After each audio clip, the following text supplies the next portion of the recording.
Captain Dennis Wood of British Airways European Division is going through his pre-flight checks at Edinburgh Airport. There's every reason to suppose that the flight that follows will be routine in every way, at least let's hope so.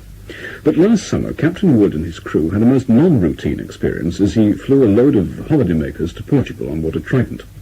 From our Edinburgh studio this morning, he told me what happened.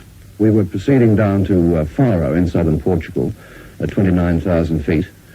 8 o'clock in the evening it was, and daylight. The ground was visibly clear, and there was no cloud at all. The sun was low on the horizon in the west, and Lisbon Air Traffic Control called us and said that they'd had a report of a UFO in the area, and could we confirm?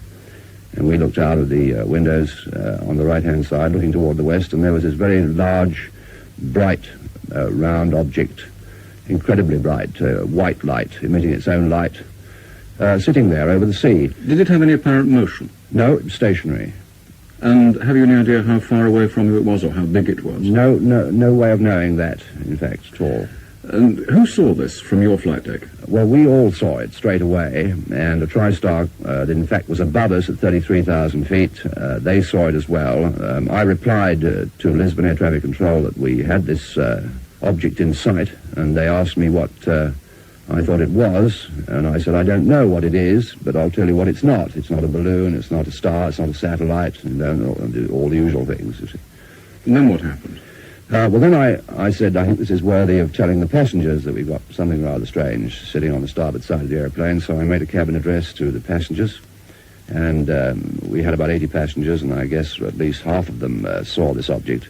And then we continued to look, and as we looked, a couple of other objects appeared, sort of just appeared from nowhere. In fact, brown, long, cigar-shaped objects appeared to the right of this very bright object, and just below it. Did anybody take any photographs? No, nobody. We don't tend to carry cameras in the flight deck for certain reasons, and as far as I know, nobody had a camera down the back either. What a shame. That's the way it goes. Anyway, I gather you came back the same evening? Yes, indeed. About 2 hours later, we were passing the same spot.